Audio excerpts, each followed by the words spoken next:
you've made it to Chiro Hustle. Sit back and learn from the greatest influencers in the profession. This episode of Chiro Hustle is brought to you by Clothes for Chiro, Chiro Sushi, Chiropractic Unity, Pure Chiro Notes, and the Chiro Dex app. Let's hustle. All right, guys, welcome to lucky number 7 of the Chiro Hustle podcast. I'm your co-host, Luke Millette, and here's your host, Jim Chester. Hey, everyone. We have a dynamite episode coming up with Chris Zaino. He is going to teach you how to unlock your inner hero and how to not subordinate to yourself anymore. So I'm going to lead into this and ask you a question that I heard Joe Polish ask someone. And it was really cool, and it really defined like how I kind of want to start discussing other people. So if someone didn't know who you are and you were at a party or you were at some gathering and they didn't ever know who Chris Zaino was, how would you explain yourself about who you are and what you do to them? I'm for those people that are sleepwalking through life, living their secret identity. I exist to wake them up, reconnect them with their genius, their greatness, and their buried hero. But for those that are awake, I provide a powerful, inspirational experience to help them magnify their superpowers, uniqueness, and talents so they can magnify their influence to serve and wake up others. That's what I do. That's what's up, man. So now the next lead-in is a little bit more general for you as the chiropractor. What's your chiropractic story? What got you into this whole arena of natural health and healing? Right, so 1998, I won Mr. America, so I looked a certain way, felt a certain way, and my identity was that, right? I was a health guy. I was on the cover of the magazines. I was on Men's, all that stuff. I got paid to train people as some players of the Orlando Magic. I lived in Orlando, Florida at the time. I was the set trainer for Orlando Universal Studios Orlando, so we had Xena and Hercules back then, so I would train those actors. I had just a great job. Doing really well. Started writing for the internet when the internet started getting big. Then at 26, I married my wife. And 6 months into our marriage, all of a sudden I started going to the bathroom a lot. I started, things were going through me. Then I started bleeding every time I went to the bathroom. Oh, wow. I'm not saying anything because I don't know what's going on, right? So now I'm bleeding. There's blood. There's mucus. Not saying anything. And so I go online, and I play Google MD like anybody else does. So Google MD says blood and stool means cancer. Oh, wow. So here, man, I had dad who died of cancer when I was 21, and my grandfather died a year before I was born. So I even remember telling myself, listen, I guess cancer would be running in my family, but not at 26. And so I just denied it. I just didn't want to think about it, and I just got worse and worse. And it got to the point where I'd go to the bathroom 15 to 18 times a day. I'm bleeding every time I go to the bathroom, losing weight. And we got to the day where I couldn't even hold your bowels anymore. So I was at a department store, and I would base my whole life around this issue. So I made sure there was a bathroom open. So the bathrooms were closed at this department store, and they said you got to go outside to the Sports Authority next door. And I never made it, and I just lost my bowel. I just couldn't hold it anymore. And that was it, man. In front of a group of people in a store, losing your bowels. It's blood. It's mucus. It's the most embarrassing time of your life. And that was the first of many times, by the way. But the first time right there, I left the building at the loading dock, called my wife, freaked her out. She picked me up we had a little Ford Escort ZX2 with towels over the front seat.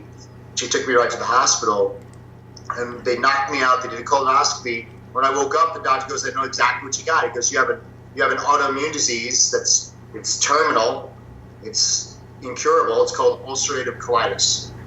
He's like, you'll have this forever. You'll need surgery multiple times. Your chance of cancer goes 80%. So we're going to put you on high dose of prednisone. So they loaded me on prednisone, all these other drugs, just massive side effects. And they gave me a drug that damaged my liver so bad it gave me medically induced hepatitis. So now I got colitis, I got hepatitis, and they're treating me for all that stuff. I'm getting worse and worse. So now they ship me off to Dallas, Texas. So now I go to the big dogs, right, the best in the country, 4-doctor team, billion-dollar facility. They put me on a low-dose chemotherapy, Remicade infusions, interferon infusions for the hepatitis, 3 organ rejection medications. So then I have to be in a bubble room with a mask on because my immune system's got 3 drugs shutting it down to stop this autoimmune disease. And nothing's working. I went from 230 pounds to 158 pounds in about 4 months. And the only option was to take out my entire colon. And I would have a bag, a colostomy bag that would break, that would leak, that would get infected. More surgery, still having cancer. They said I'm sterile. They said all these drugs sterilize me. And hundreds, I would never, basically doctors said you'll never get out of the medical debt, because it would be like $5 to $6 grand a month of drugs and bills just to deal with this. And so they would send me up for surgery for a week and a half. Then I'm flying home to see my mom, and this is when the unknown of this journey takes a turn. So my mom, who lost 2 sons already, I had a brother died of a heroin overdose that she found, and another brother who died of a freak accident, and my dad had died as well. So my mom's losing everybody in her life. And she sends out that prayer email, and out of all the emails praying for the doctor's hands during the surgery, my anatomy teacher sent an email going, I need your son to go see my doctor. He's a corrective care chiropractor. Right? And so when I saw that, I was so pissed off, because what happens is when you think you tried everything, and when you lose hope, because you think, hey, I've done it all. And I was disciplined. I did all the drugs. I did what they told me to do. I did the protocols, and nothing was working. So when this guy tells me there's a guy in a house down the road and they made an office out of it, he's going to help me, when these award-winning, best-in-the-world doctors couldn't, these educated doctors with the degrees couldn't. So, I mean, you could get really pissed off about it, because, like, you know what, this is, thank you. I was basically, I appreciate you trying to care, because I know all you want to do is care, but I tried it all. And so then he comes back at me, he goes, no, you didn't try it all, because if you tried it all, you would have had your help. And he challenged me, and he was freaking right. Oh, See, wow. sometimes when you ask the right question, it can open up the truth. So I'm like, he's right. I thought I did, but I didn't. So I went to see this guy, Dr. Roger Romano, in Sarasota, Florida. And that was the first time someone sat me down and they told me the principle of chiropractic. Now, I went to chiropractors before when I played baseball and football, and they taped up my ankles and they stretched my hamstrings. But no one told me the simplicity and the beauty of how our bodies are created, heal, function, operate. And there's this innate genius and potential that created me from 2 cells, and it's working in me all the time. And only time disease is going to come is there's some type of disconnection from the brain to the body, and then intelligence and that power. And so no one took an x-ray of my spine. He did. And when I went back there and looked at my x-rays, my lower back was trashed. And I never had a back pain, though. That was the thing, no back pain. But the damage in the lower spine was crushing the nerves and the energy flow and the healing to those digestive organs. And my first symptom was an incurable, terminal autoimmune disease. So I chose that route, Jim. I chose it. I chose to go that route to fix the cause of the problem. And in 7 hard months, not hard because the treatment hurt or the correcting it hurt, it was 7 months of just not knowing. But in 7 months, my body healed itself totally from an incurable terminal autoimmune disease called ulcerative colitis. And that was 16 years ago. That's pretty inspiring and impactful. I'm sorry to hear that you lost so many family members. I also know what it's like to lose someone to cancer, so I'm sorry about that. But what would you say makes you unique in the chiropractic world, besides having the largest practice on the planet? It was my mindset makes me unique, man. I got a hero mindset, and it's just that it's not my story. You know, we talked about my story, and a lot of docs might say, well, I don't have a story like Zaino. You don't need my story. I just tell my story is nothing. That person, honestly, the patient sitting across from me could care less about my story. All they say is, hey, glad you're doing better. I mean, but the thing is, it's the principle. I believe in the principle. I understand it. And what makes me unique, Jim, is I embrace that hero mindset. What is that hero mindset? It's the pride, it's the ego, and it's the humility all at the same time. Like, a hero has that. You know, I have pride, meaning I take pleasure and satisfaction in my achievement, in the achievement of my colleagues, and the achievements of those closely associated with me, my patients. You know, I take, a pleasure and satisfaction of the gifts and talents I've been given and the message I've been given. And then the ego is I find a sense of esteem and confidence in my message, and a sense of importance in what I have to say. And the thing is, what balances it all out beautifully is you have massive pride, massive ego, and then it comes with the humility, because I also know my weaknesses. And in the weakness, Jim, comes the courage. In the weakness comes the humility, because the courage, a hero has courage, and that's why, like, when you go in there, courage means that when you're scared, you have to do a talk. You do it, when it means that you're nervous about an objection, you do it. Like, you don't let those things get in the way, and you press forward, because that's what a hero does. And so really, but the signpost of my life is, I believe all of us, deep down, we all want to be admired and idealized for courage, for contribution, for achievement, for nobility. We all want to be heroes, man. That's why I'm a chiropractor. Not so I can make noise when I adjust spines. Damn it. I mean, the mission was to go save lives. So what people don't realize is, if you're a chiro, you got to start acting like a damn hero, because that's who you are. And it's always who you be. If you look in your life, why would you pick this profession? We could be on Wall Street right now crushing it. I could be selling erectile dysfunction pills, creams, and making millions of dollars a month. I mean, just like, it's not about the money, guys. Deep down in your DNA, you forgot that you were the hero. And life brought you through your journey to get you where you are right now. But you have worn a secret identity, which is a less than watered down version of yourself, a counterfeit version of somebody else. And you forgot that you were the hero the entire time. So my goal with chiros and anybody is just you don't need anything more. Just like chiropractic, you don't need the pill, the potion, the lotion. Nothing on the outside is going to get you well. The same innate genius that heals the body that we teach and preach, that's the same innate genius, which is your hero.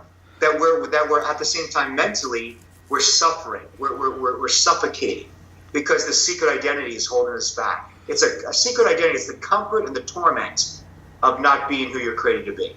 So what makes me unique is I know that, and my discipline comes from knowing that all I could ask is that I do the best I can with what I got in the moment I got it, and I'm just going to be relentless at anything I do. So it's about being a successful person. And then you bring that to the office. You bring that to your marriage. You bring that to your kids. You bring that to this conversation. And so it's about, too many chiros think they're the stepchildren of medicine. But they don't realize that they freaking were the heroes. They are the heroes, but they just got to wake up to it. So just like you adjust patients to remove the interference, I'm trying to remove the interference that people forgot who they really were. Like, you're a hero. You were destined to save lives.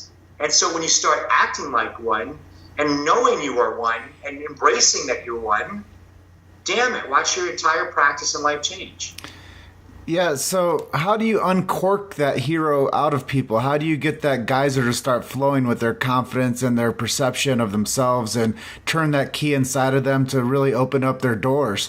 I mean, you probably have some type of a method or some type of a process that you can help people with. Can you talk a little bit about that? Absolutely. Well, it starts with embracing the hero mindset. So just alone, like every time I talk, I could just talk about the pride part. See, I realized I was starting to get a low-level depression in practice. How do you explain this? Like, I had a huge successful practice, still did huge successful practice, especially when it was peaking, huge, massive, amazing practice, financially secure, financially independent, no scarcity whatsoever. House paid for, a beautiful wife, 2 beautiful, amazing children, all the time to do whatever it is we want to do in life. Like, had it checked off everything society says would make you successful. So tell me why, at probably year 9, I've been doing this 12 years, tell me around year 9 I start feeling a low-level depression. I start feeling numb. I start feeling burnt out.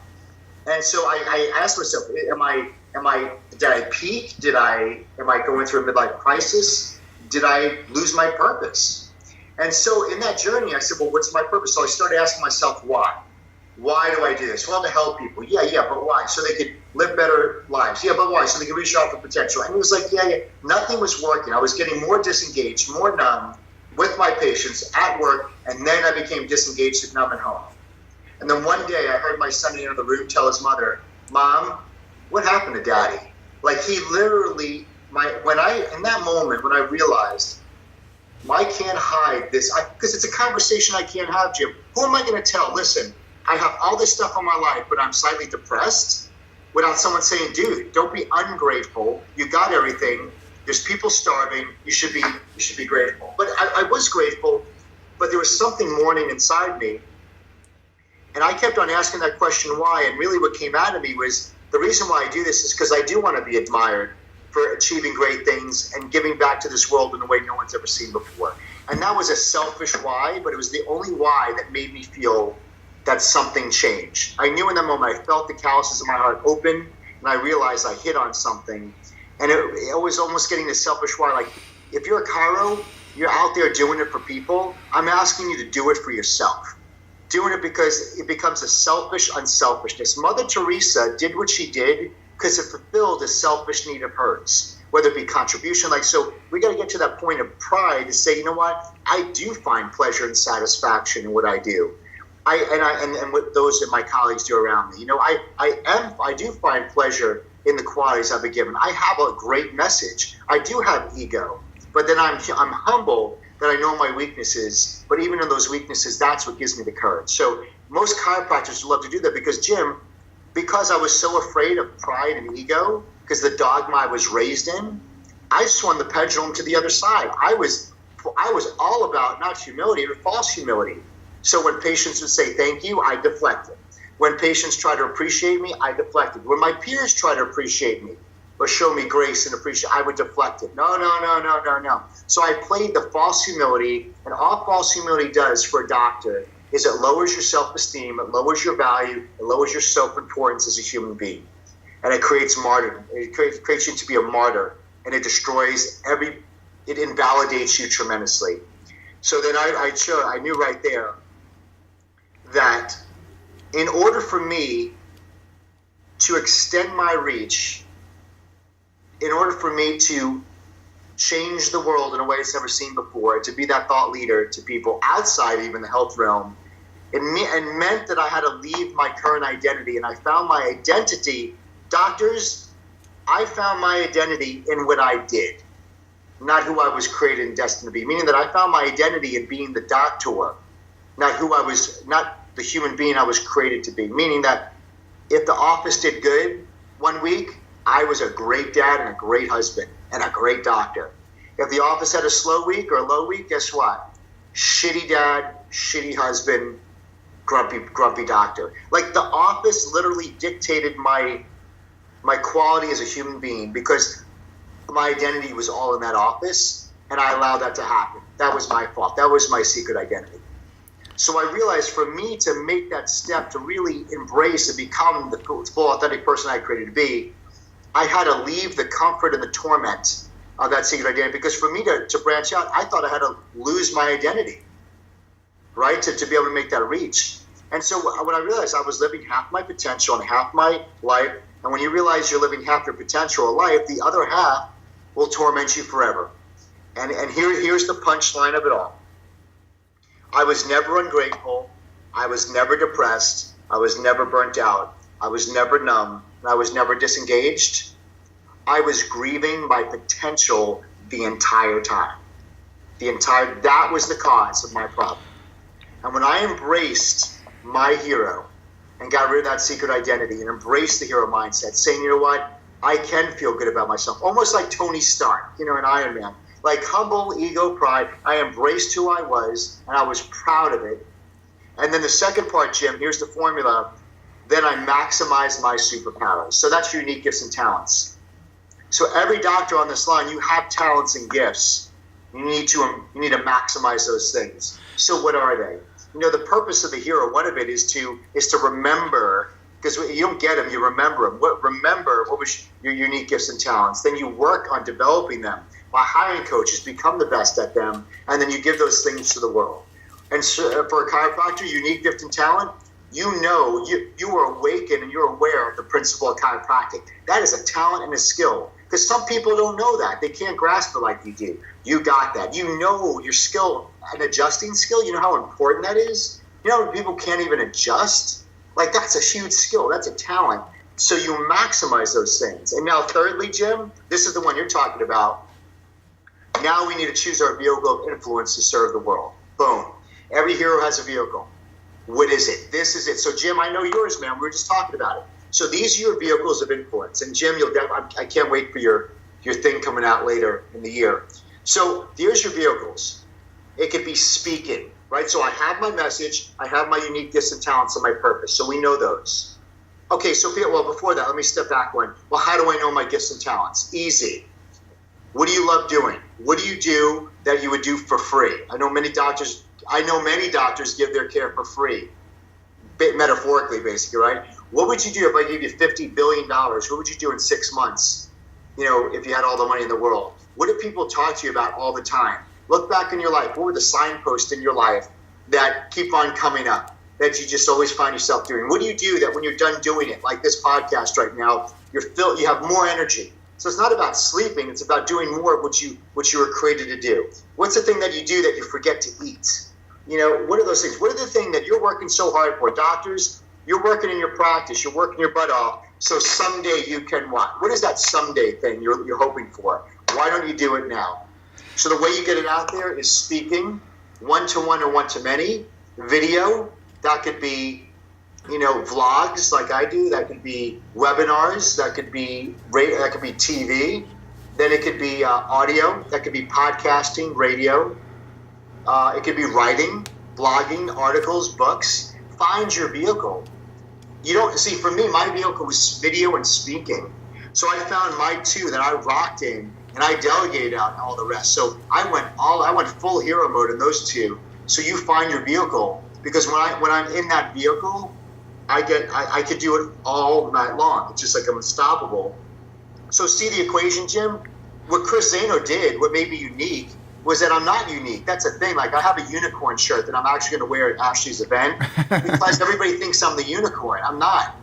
I'm the same as everybody else, but what I did is I embraced that hero mindset. I realized, I remembered who we all really are. I maximized my superpowers. I know my gifts, talents, and skills. I got them better. And then I went all in on my vehicles, speaking and video. So the thing is, like, what do I do to build my practice? I do dinner talks. That's it. I don't do anything else. So it's like, I don't have many procedures, but how come I built one of the largest clinics in history? Because I went all in on the stuff I was really good in, and then I got coaches to make me even better in. So I went all in, got the best I could be at it, and that's what I did. So it's all about everybody finding. So everybody out there, you're like, well, I try to do dinners like Zaino, and I don't get success because friggin' speaking ain't your thing, and that's cool. But maybe you rock on podcasts. Maybe you're an amazing writer. All right? How about this? Maybe you're not good speaking to a crowd, but maybe you could rip it in front of a lens on a camera. It's like, find that thing. And when you find it, just go nuts into it. And what all in means, I throw all my money out. I throw everything. I invest all in on that, in myself and that vehicle to go forward. So, Jim, that's the actual practical things you could do. And the final last step of it is really something only the doctor could do. And we can maybe talk about that, after any extra questions you got. That's kind of like the final thing. Yeah, man. I think about a lot of things that you just talked about, and so much of it resonates with me is when doctors actually finish school and they open up their offices, that's kind of the end game for them. Yeah. They're looking at that as like they hit the pinnacle of like the existence of mankind. Like, I've become a doctor and game's over. Now it's either sink or swim on my island alone and go to a few seminars and get grumpy and feel dumpy and grow the practice the best I can, just like you are feeling, and it dictates your personality. Right. And with that, I know that you did some amazing things with growing that practice, one of the biggest in the world. By doing that, I'm sure it skewed perception on you a little bit amongst your peers.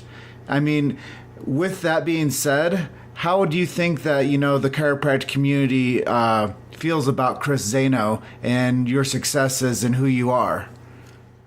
Oh, man, I personally think I really personally think everybody loves me. I really don't think, I always ran my own race, meaning that I never competed with anybody but myself. So here in the Woodlands, someone was like, there's 70 chiropractors here. And I only, to me, it's people like, how many chiropractors do you have? I'm like, just one, just me. It's not a cockiness thing. It's just like, for myself, it's like, what good was it worrying about the 69 other doctors? It's like, I gotta be a potentialist, which means is I'm just gonna do the best I can with what I got in the moment I have it. So, I just had to be me. Like my practice, 2,000 a week, 2,600 a week, all these things. It was just something because I wanted to hit it. Do you have to? No. Are you more of a man or a woman if you see more? No, it's not that. It was just things for me. It's things that I had to prove to myself. Because in the circles I ran around with, I was in a volume circle, right? So when you're with your peers, it was really, the number. It was kind of stupid, right? It's like we measured. You were measured by your volume, so. In your group of peers, it was a number that no one else cared about, no patient cares about. And, if 2,000 was the number to hit and reach over, I wanted to do it. It was I just wanted to be proud. I just wanted to be loved by others, my peers. But I realized that when I did all that, I realized I was becoming a counterfeit version of somebody else, right? So I talked like other speakers. I did my practice certain like other people. I was living my life according to subordinated values, and what that means is I came out and high volume is what my peers said I should do, so I did that, right? So I started living my life by dogmas and teachers and preachers and parents and coaches, and what other people thought I should do, I started living my life according to that. And the thing is, I became successful. That's what's the sneaky part. How about when you do what other people want you to do and you are successful to the world? But the problem is when you model or you copy others and what they want you to do, there comes a day when you look in the mirror and you realize you don't even know who you are anymore, right? You're a little bit of everybody. And you were never fully yourself. So that's what I call the second secret identity. The first secret identity is just not being yourself, but the second one is the sneaky one is It's that 100 millionaire out there who has $100 million and he drinks and takes pills every night because he's depressed, because he realizes he was never his authentic self. He's living somebody else's life. So I think for a lot of chiros, you go to coaching systems, and I think it's good to model. I think it's good to have peers and people you're inspired to. But sometimes, like Bruce Lee said, absorb what is useful, discard what isn't, and then the third part, make it uniquely your own. And I think you'll never hit your hero mode, or you'll feel like the true, like you said, you'll not feel dumpy. You'll get out of the dumpy when you can fully kind of express yourself. So in my office gym, the colors are my colors. I practice the way I like to practice. I speak the way I like to speak. It's like I wouldn't want anybody you could be inspired by what I do, but please don't copy me, because then, I'll get you results, of course, but you could copy me until you do it on your own, your way. Because I think, I think that's the biggest shame of all, is someone who practices and they never really practiced the way they were destined to practice. So what would you be able to accomplish if more people knew about your cause? Like which one, man? I got so many of them. Your hero stance and getting people to dig deep in themselves and work on their mindsets and work on their body influence and work on their personal perceptions to where they can, like I said earlier, uncork their greatness, and how you can lead people to do that. Jim, you know what's going to happen? Two things are going to happen. There's really two people are listening to this right now. The first person it's so you could be the hero where you're at. Right, so it's the doctor that's just they're very timid. They're worried about what the board's going to say. They're worried about what insurance is going to, they're running around on eggshells. And so when you embrace that stuff, you go full hero mode. You roar like a lion. When you roar like the lion, then you could feel good about you, and then you could truly lead people. So you become the hero where you are at, and that's not just in your practice. You become the hero at home, the hero as a dad, as a mom. But then, Jim, I'm talking to, there's a second group of docs listening because I love this. You've been in practice long enough, and the season of your life is changing, and things are good, you got the money, but you know you're ready to go. But you've done this for so long. You know this so good. And even though you would love to do something that might not even be chiropractically related, but you feel bad because what are your peers going to think? And you're holding on to something. When sometimes if you don't let go, it can never really move out to the second or the bigger dream that's really waiting for you, something even bigger. So, I mean, there's two, and I know whoever's listening to this, I hit you both in the solar plexus on this one. There's doctors that want to rock it in practice, and there's doctors that like, you know what, Zaino? I helped a lot of people, but I feel I'm not making an impact. Because it's part of our nature and our DNA to grow, right? We need to grow. So if you want to make an impact, or let's say you always wanted to, maybe you're practicing because your dad or mom was a chiropractor, and you did really well, but you wanted to be a musician, you wanted to write, you wanted to do online stuff, you want to do a podcast, you want to go to an island and just be on the beach in your shorts, whatever that is, what's keeping you from doing it? And part of my hero project is so you could give yourself permission to allow yourself to do that without the judgment of others. Because there's a lot of chiros that would have more of an impact in people's lives if they got out of their office. And there's a ton of chiros that if they embrace the raw of the lion, they would be so powerful they would save the profession.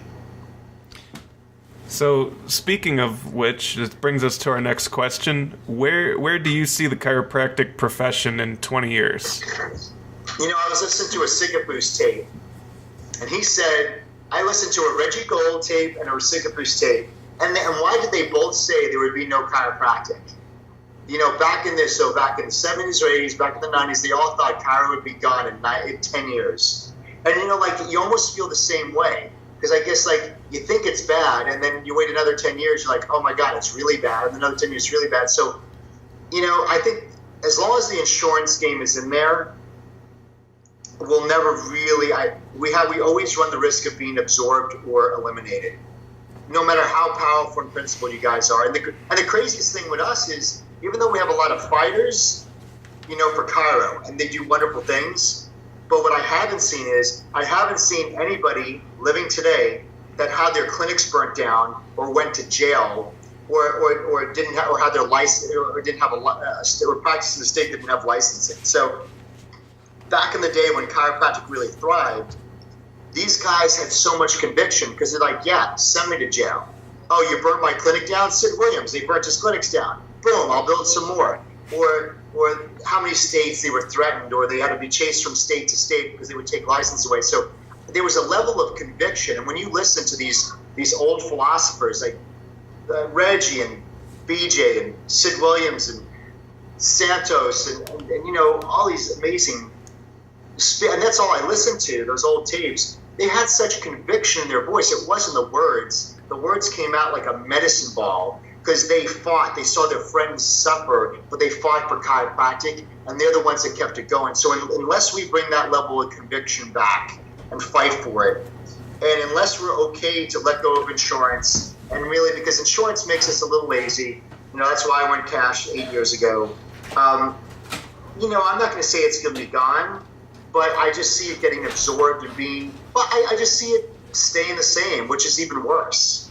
You know, it's just, we almost need a very disruptive thing to happen, and I think disruptive meaning that I think the profession needs to be threatened really bad, so those rise up and get convicted again, or you know, there's some shakers and doers in the profession put a lot of money in, a lot of time, and they make a go for it to really get the awareness out. Well, Chris, that's what we're doing here with Chiro Hustle. We're leveraging the marketplace, and we're becoming a media company, and we're pushing the chiropractic message to people and getting more influence for the chiropractors in this world, because I know you guys need support. And when I came into the profession 7 years ago, I didn't know the dire need for media leverage.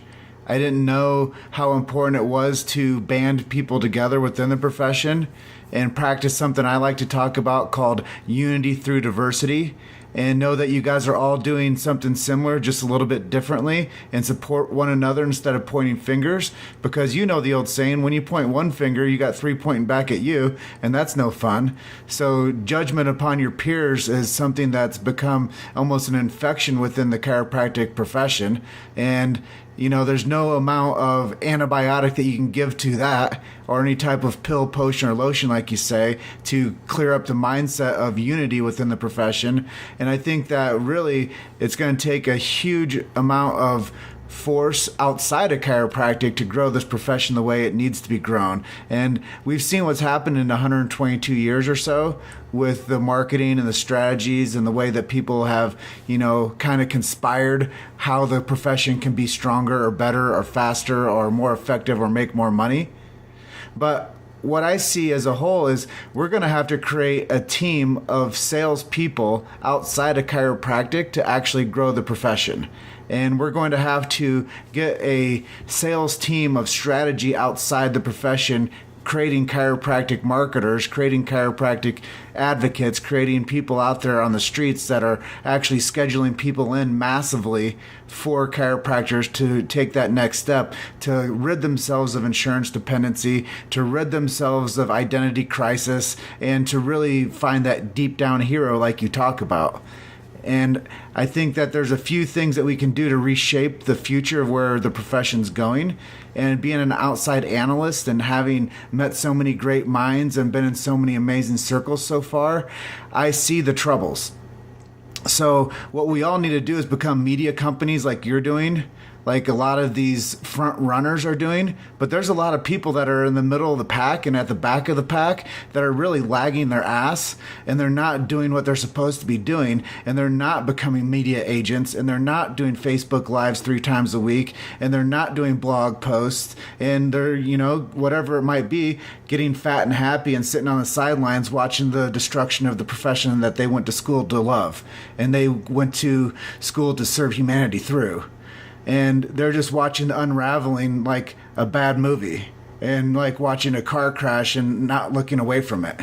And that's kind of how I kind of envision what's happening right now with it is kind of a crisis mode within the profession, what they're doing in the schools, how insurance is, shucking and jiving the chiropractor, and how people let that become the tool that they play with.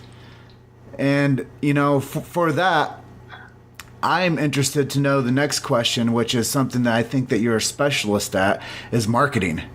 What could you not do without in the realm of marketing? I know you said you crush it with Dinner with the Doc, but what avenues are you working on right now in elevating your persona and your reach and your digital footprint? So the speaking is my number one thing. But what I believe we need to do is we need to document. We just need to document the journey. That's why, I did a 50 show thing, We Are Heroes, because it's leverage. I did that just to document the whole hero journey. Little did I know it would build, 100 new patients. Just because I think in today's society, people don't know who to freaking trust. So they need to see, well, how much can I look into that person's life? So I live a very transparent life. So Jim, that's what I started doing. I made a decision. I had this message. Well, here's the thing: you have a message, but when you can't speak the message, it's not going to help anybody. So I started doing Facebook Lives every single day. Why? Because now I could get it out. And the first couple of times there was like 20 people. That's awesome. And then I got to 1,000, 2,000, 3,000 views plus the blogs. So the thing is, I did daily content all day long because people don't realize the viewers, the market tells me the things I said that they resonate with. So actually, I'm able to build something and speak a language that everybody understands. So it really became super powerful. I think Facebook Lives were huge. I think everybody should do it. If you're a doctor, just get on there just for 5 minutes, a patient testimony, something like that. But just go on there and just give content. Because I think, that's what happened, Jim. Back in the day, It's like if I gave you something of value, you would have to pay me. But today the game is give a lot of content. Actually, my goal is to give so much content and give people so much value that ever when I do ask, it'll never, ever even be considered near the value I gave them. So it's just, you have to go into I believe, a full content giving mode. And plus, what people don't realize, people are like, well, I'm doing it for free. Well, no, you're not doing it for free. You're investing in your skill. Because let me tell you, 160 Facebook Lives later, I'm way better than what's on day one. Like, people don't realize, no, you're investing in your skill. I got so much market data in 4 months. It's sick. Just like, so, and because I did it, now I know how to go back and bring it to my lab, which is my office in my town. So, got an Amber Alert. Hold on, man. Some friggin' Amber Alerts. Hold on, let me shut this off. Like, an Amber Alert, yeah, some friggin', say, perfect example why we need to step up. So, here's some kid that gets stolen. So there's an Amber Alert. There's a 3-year-old kid just got stolen, and now they're trying to find the person who stole him, because there's sick people around here. Like BJ said, if he had a chance to adjust Hitler, he could have saved 20 million Jews, right? I believe that. That's powerful, man. And you are right, man.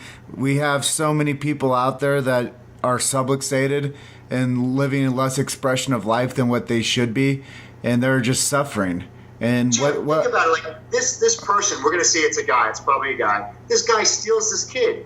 I mean, did he future pace? He didn't have the chemicals in his brain to future pace. Dude, like, do you know what's like, there was no good decision on that. Like it's not ending good at all. Like, he's probably going to get shot or dead. So, like, that was just a bad call, but I bet you he's probably hopped up on prescription drugs. And you just don't think rationally. And here's the thing. When we drive on the roads, you know how many people are on mind-altering psychotic medication? Oh, it scares the shit out of me, bro. Like, I live in Colorado. I think most people are driving while texting. They're on marijuana. They're on, psychoactive drugs. Yeah. They're not eating healthy diets. They don't take care of their bodies. And here we are supposed to feel safe around them driving at 60 or 70 miles per hour. And we have more breweries in Denver, Colorado than anywhere else in the United States. So hop people up on prescription drugs, marijuana, the best beer on the planet, and all these it's a perfect storm for people to be disconnected from reality. No, you nailed it, man. They're disconnected from their innate genius. That's it. Everybody's in prison, but they don't have to build facilities. So, other than Facebook Lives, do you have a favorite app or technology that you use to stay engaged with your audience?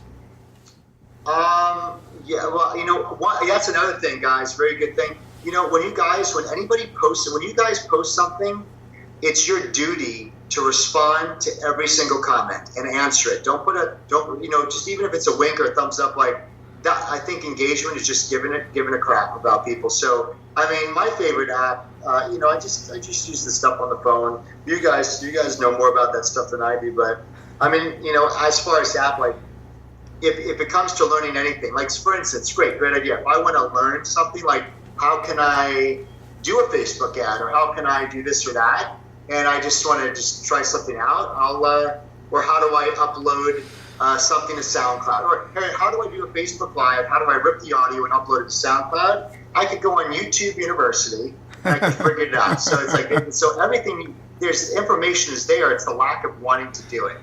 So I mean, you guys are the tech guys. You make things efficient, but it just reminded me that, like, when I do. I think engagement is critical. Like, I see so many people, they put something, people comment, and they never comment or even say, yeah, thanks for the comment. Yeah. Let me tell you the story, where I get it from. When I was a little kid, my favorite, I was really into baseball, and I loved the Oakland A's. In, like, the 89, early 90s, they were just ridiculous. They had the bash. So Jose Canseco was my favorite player. And I went to see an A's game, right? So I made sure my mom got seats near right field, because that's where Canseco played. And so, they're doing the game, they're doing that. I was like, Jose. And then, it was probably like the 6th inning. He's coming out, and then he looked in my direction, and he kind of, did the nod and the thumbs up. And dude, it made my life for a month. But the thing is, looking back now at 40, it's like he could have been nodding to 100 people. But I felt that he paid a little bit of attention to me, and it really made my day. As a kid, who was a huge fan. So on social media, because you're talking to a phone or a computer, it's like when someone takes the time to say, hey, thanks for posting, or I agree with that, or I disagree with it, even more, just to acknowledge them as a human being, that truly makes it social media. So I think there's a huge lack of engagement because everybody's wanting to put their shit out there, but they don't want to take the time to connect with their audience and really build relationships. And that's something I've really driven home, is getting engagement, because I know that I'm going to bring to the market some really hot stuff in the next 3 to 6 months, or next month even. And I never leave anybody hanging. When I spoke at the Philos group in St. Louis to the group of Logan students a couple weeks back, I said, why would you take somebody to a party and then leave them there and turn your back on them the whole time? Unless she was ugly.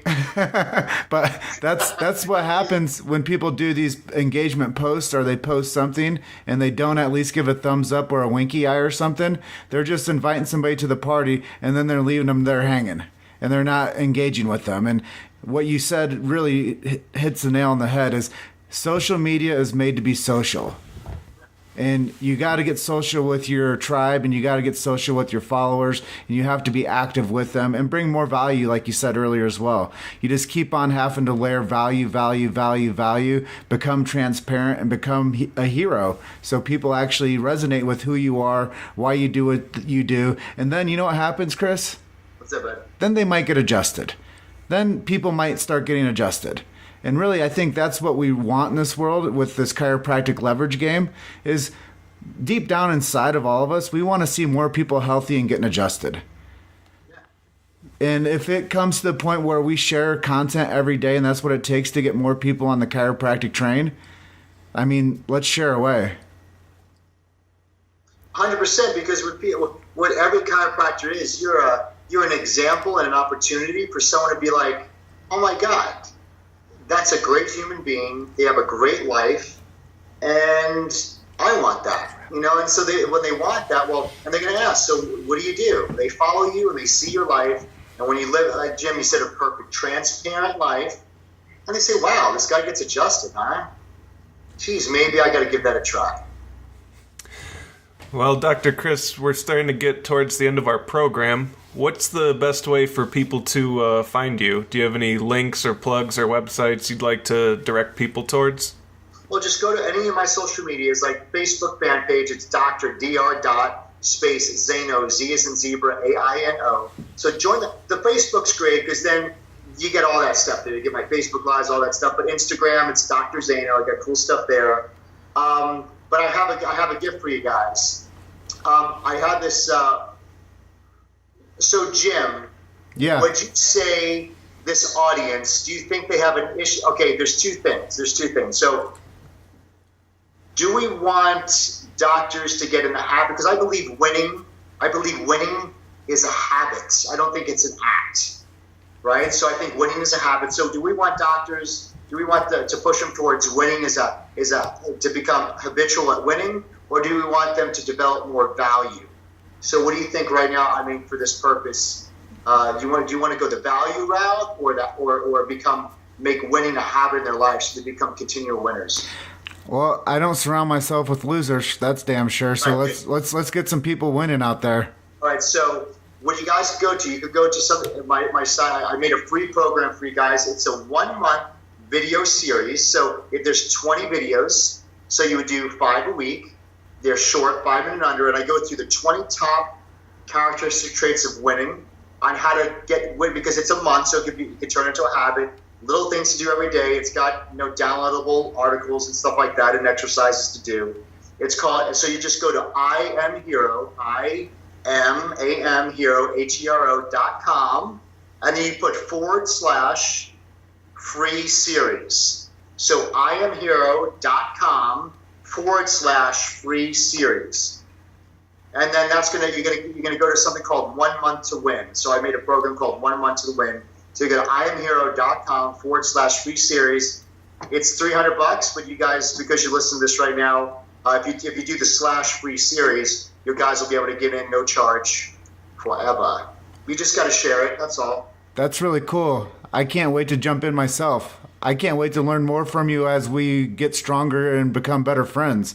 Well, dude, first, when you do your stuff that you're talking about, like, I'm going to be severely pissed off if I'm not the first person to do it, because I got the money to do it. So you don't have to sell me on it. Just tell it, like, because, that's my thing. When I have an opportunity and I know my slight weakness, my weakness is, I'm not weak. It's just like I choose not to be an expert in the area that you're an expert in. So I'm all about teaming up. I'm not going to be a master, but also, you guys got knowledge, wisdom, insight, and understanding that is an asset to me. So I'm all about saving time. Like, I want time. I want to take time out of the variable. So I'm not going to take 10 years like you guys learn it. So I want to team up with you so I could learn from you guys, and whatever program you got going on, I could start implementing not only in the Chiro office, but also your skills in that hero step.